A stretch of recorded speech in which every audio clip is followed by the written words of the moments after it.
Você fecha o mês, o contador manda o relatório e você olha para aquele monte de números sem saber exatamente o que fazer diferente no mês seguinte. Isso não é falta de capacidade, é falta de método. Hoje eu vou te mostrar o método que eu uso toda semana com os clientes da Visp Capital para ler o resultado de uma empresa em menos de uma hora. 3 pilares em sequência com o raciocínio de quem vai tomar decisão a partir disso. Não é aula de contabilidade. É como um CFO ler resultado na prática. Os 3 pilares são caixa, eficiência e crescimento. Sempre nessa ordem, e eu vou te explicar por que a ordem importa. Antes de abrir qualquer DRE, antes de olhar qualquer indicador, a primeira coisa que eu faço é entender o que aconteceu com o dinheiro de verdade. Porque o DRE ele pode me mostrar o lucro enquanto o caixa está negativo. E o inverso também acontece. São leituras diferentes e as duas importam. Mas você precisa começar pelo caixa porque ele não mente. Ele mostra exatamente o que entrou e o que saiu da conta. A análise de caixa ela começa com uma pergunta simples. Quanto dinheiro a empresa tinha no início do período e quanto ela tem no final? Essa diferença é a geração de caixa. Se é positiva, a empresa produziu dinheiro naquele período. E se ela é negativa, ela consumiu mais do que gerou. Mas só esse número não é suficiente. Você precisa confrontar o resultado do caixa com o resultado do sistema de gestão. Se os dois não batem, tem algo errado. Pode ser um extrato que não foi considerado, uma conta de investimento que ficou de fora, ou um lançamento duplicado, seja o que for, você precisa entender antes de avançar. Isso se chama conciliação bancária. E ela é o ponto de partida de qualquer análise séria. Sem conciliação feita, você está construindo em cima de dado que pode estar errado. Quando os números batem, aí você avança. Quando não batem, você para e resolve primeiro. Na prática, o que isso significa?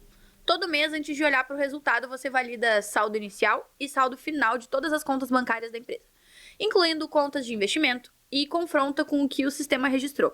Só depois disso você abre o DRE. Com o caixa validado, agora você abre o resultado e começa a entender onde o dinheiro foi. Esse pilar tem 3 partes: inadimplência, DRE com análise vertical e o Prolabore. Você começa pela inadimplência, porque ela afeta diretamente o caixa e você pode entender o comportamento de pagamento da base antes de analisar as margens. Existem 3 tipos de inadimplência que eu olho. A inadimplência bruta, que é tudo que venceu no mês e não foi pago dentro daquele mês. A intramês, que é quanto desse valor em aberto eu recebo no mês seguinte.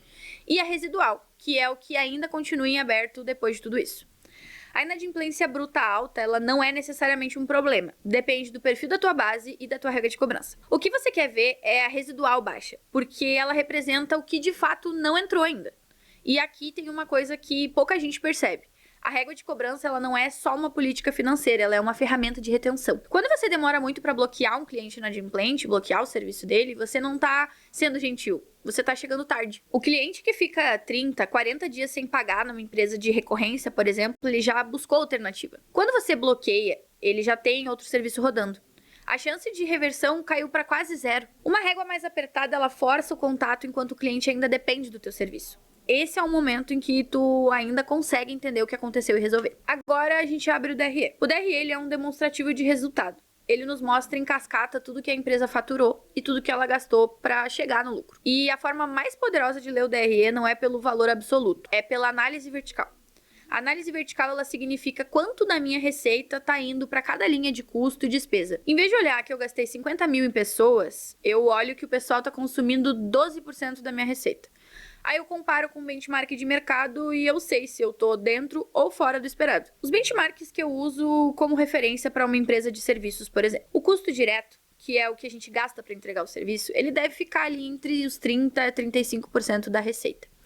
Se estiver abaixo, a tua operação é eficiente. Se estiver acima, você tem um problema de estrutura de custo. Pessoal do operacional fica entre 10% e 15%. O marketing, em torno de 2% para quem está crescendo em ritmo de cruzeiro. Mais do que isso, se o objetivo é crescimento acelerado. Despesas administrativas até 10%. E aqui tem um ponto que sempre aparece quando eu entro numa empresa nova. As despesas maiores que os custos. Numa empresa de produto, isso seria estranho. Numa empresa de serviço pode ser normal dependendo do modelo, mas você precisa entender o que está dentro de cada linha antes de concluir qualquer coisa. O que eu olho com mais atenção nas despesas é a linha de pessoal administrativo. É o que mais frequentemente aparece inflada, e muitas vezes por um motivo específico. O Prolabore do dono ele está lançado sem critério. E esse é o terceiro ponto do pilar de eficiência. O Prolabore ele é o salário do sócio dentro da operação. E o erro mais comum é o dono retirar o que precisa no mês e lançar tudo como Prolabore. Esse valor ele entra como resultado operacional, comprime a margem e distorce o nosso EBITDA. O EBITDA ele é o lucro da operação antes de juros, impostos, depreciação e amortização. É um número que o mercado usa para medir a eficiência real do negócio. E quando o Prolabore ele está mal lançado, esse número ele não representa a realidade. O critério correto é esse aqui. Prolabore gerencial precisa refletir o custo de mercado da cadeira que você ocupa. Se você saísse da operação hoje, quanto custaria contratar alguém para fazer o que você faz? Esse é o valor que entra como Prolabore.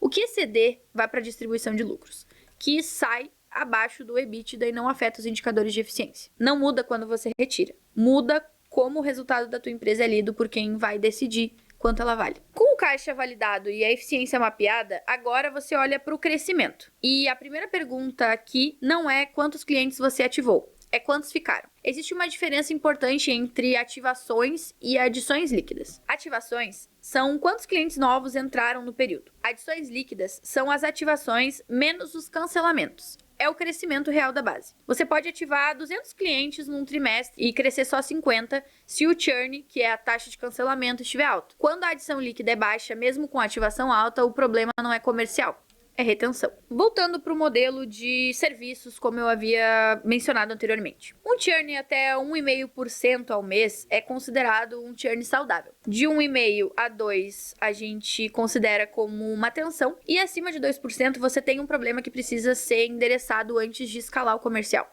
Porque contratar mais vendedor sem resolver o churn é encher o balde furado. Agora o CAC. O CAC ele é o custo de aquisição de cliente. E aqui tem uma confusão que eu vejo toda semana. O empresário calcula o CAC de marketing, divide o que gastou em mídia pelo número de vendas, chega num número e toma uma decisão em cima disso. O problema é que o CAC do marketing ele não inclui tudo.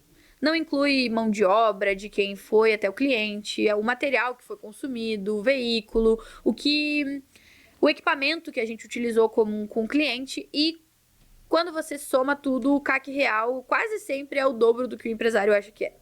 E isso muda completamente a decisão de quanto investir em crescimento.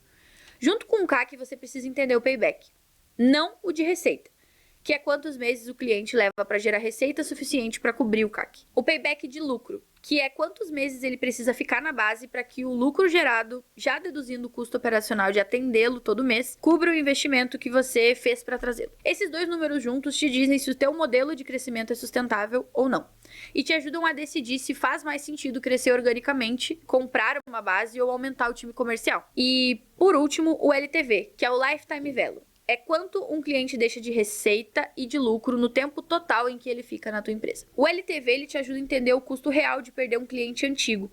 Porque quando um cliente que já se pagou cancela, você perde todo o LTV restante dele e ainda vai gastar o CAC completo para colocar outro no lugar. É por isso que reter é sempre mais barato que adquirir. E por isso que blindagem de base não é papo de relacionamento, é decisão financeira. Então, resumindo o método. Você começa pelo caixa para validar que os dados são confiáveis. Depois, abre a eficiência para entender onde um dinheiro foi e se as margens estão dentro do esperado. E fecha com o crescimento para entender se a empresa está de fato expandindo ou só girando. Sempre nessa ordem, porque se o caixa não está conciliado, qualquer análise que você fizer em cima disso pode estar errada. E se a eficiência está comprometida, escalar o crescimento só vai ampliar o problema. O objetivo no final de tudo isso não é ter um relatório bonito, é sair da leitura, sabendo exatamente qual é a alavanca que você vai mexer primeiro. Isso é o que a Visp Capital faz toda semana com os clientes. Se você quer aplicar esse método de resultado na tua empresa, o link está na descrição.